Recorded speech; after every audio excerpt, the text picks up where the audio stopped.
नमस्कार दोस्तों, आज का जो हमारा विषय है वो है नाम सिमरन क्या है। अनहद नाद, क्या नाम सिमरन से अनहद नाद की यात्रा का सफर तय कर सकते हैं? क्या 5 नाम क्या होते हैं? 5 शब्द क्या हैं? 5 स्थान क्या हैं? क्या अनहद नाद 10 ध्वनियों का है या 70 ध्वनियों का है, वो जानते हैं। तो आप सभी का हम स्वागत करते हैं आपके अपने चैनल आत्मा से परमात्मा का सफर।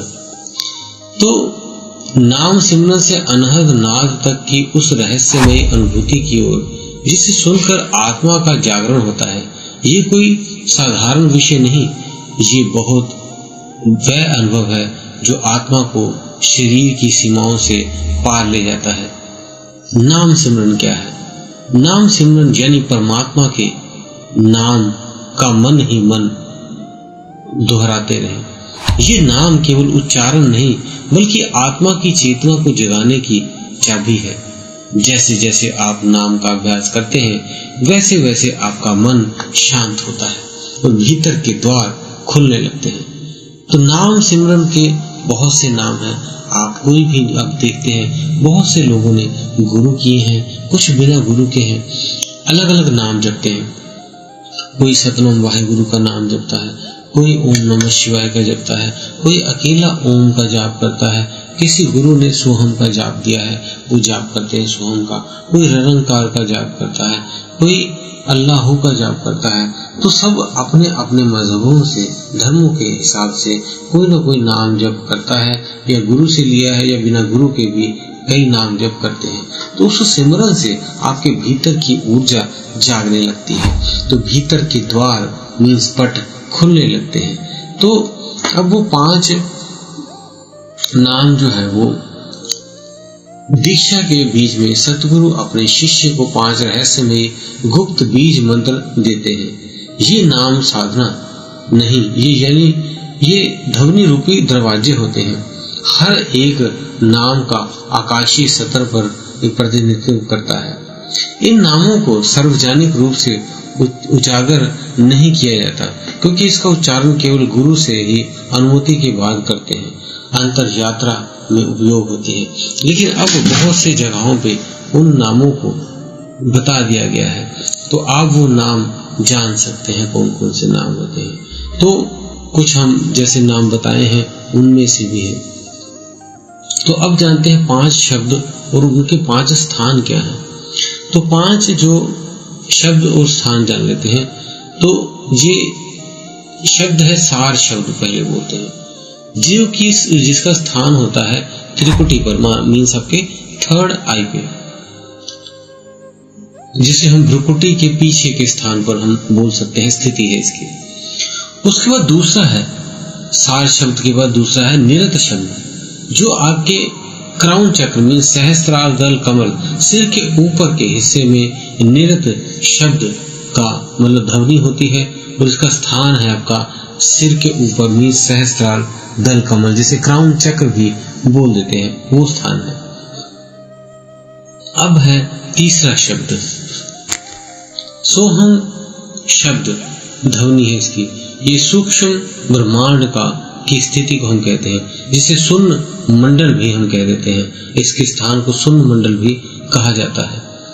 अब इसके बाद का जो है वो स्थान, ध्वनि और स्थिति क्या है, तो उसे हम सत शब्द बोल देते हैं, जिसे भंवर गुफा उसका स्थान का नाम है, जिसमें गहन शून्यता होती है। आखिरी में 5वां जो है वो अनहद शब्द कह देते हैं, जहाँ पे हम स्थान बोलते हैं सचखंड है, आंतरिक ध्वनि, परम सत्य का स्थान। तो आपको 5 शब्द और 5 स्थान हमने बता दिए। अब सुनता क्या है इससे? अनहद नाद क्या है? अनहद नाद यानी अनाहत, जो बिना किसी टकराव के ऐसी ध्वनि उत्पन्न हुए, उसे हम अनहद नाद कहते हैं। जैसे कोई बिना 2 बर्तन टकराए ही कोई आवाज सुन लेना, ऐसे ही अब बिना किसी टकराए हुए आवाज जो सूक्ष्म होती है, उनमें ये एक अलग सी ऊर्जा पैदा होती है, एक ध्वनि पैदा होती है।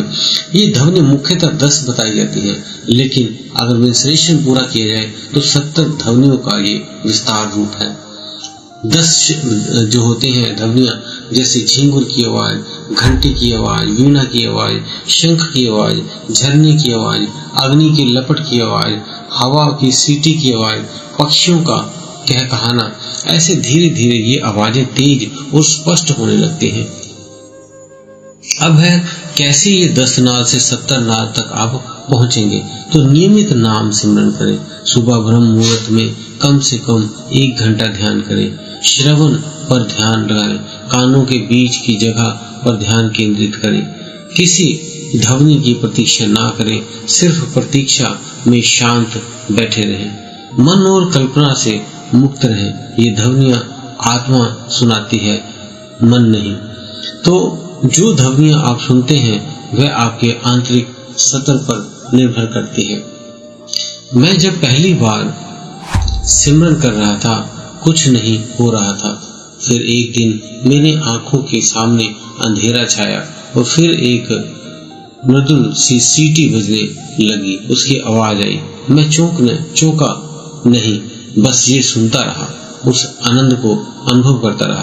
कुछ समय बाद बांसुरी की आवाज आई, बहुत मीठी, जैसे कहीं दूर कोई पुकार रहा हो। मुझे समझ नहीं आया, ये सद्गुरु की कृपा है जो मुझे अंदर की ओर खींच रही है। अब नाम सिमरन में मुख्य बातें क्या है? किसी चमत्कार की इच्छा नहीं करनी चाहिए आपको। भक्ति में भरोसा रखें। शरीर से जुड़ाव छोड़ें। जो भीतर दिखता है वही परमानंद को पाता है। ध्वनियां आपको सतलोक की ओर बुला रही है। जवाब सिर्फ सुनने में है, बोलने में नहीं है। तो आखिरी में हम यही कहेंगे, नाम सिमरन से ही आपकी अंतर यात्रा शुरू होती है। 5 नाम, 5 शब्द और 5 स्थान, ये सभी आत्माओं की सीढ़ियां हैं। 70 तरह की ध्वनियों उस यात्रा का संगीत है जो आत्मा को वापस परम सत्य की ओर ले जाती है। ये यात्रा हर किसी के लिए संभव नहीं है, बस विश्वास, अभ्यास, श्रद्धा और धैर्य चाहिए। अगर आपने कोई आंतरिक ध्वनि सुनी है घंटी, बांसुरी की, तो कमेंट में हमारे साथ जरूर साझा करें। वीडियो को लाइक करें, शेयर करें और चैनल को सब्सक्राइब कर लें ताकि ज्ञान औरों तक भी पहुंचे। अगर वीडियो में हम बताएंगे आंतरिक ज्योति का अनुभव कैसे करें, आत्मा के प्रकाश से कैसे मिलना, परमात्मा से कैसे जुड़े, तो इन सभी के लिए आप चैनल को सब्सक्राइब करके रखें ताकि इस तरह की वीडियो आपको और भी मिल सके। इसी के साथ आप सभी से विदा लेते हैं। आपका बहुत बहुत धन्यवाद।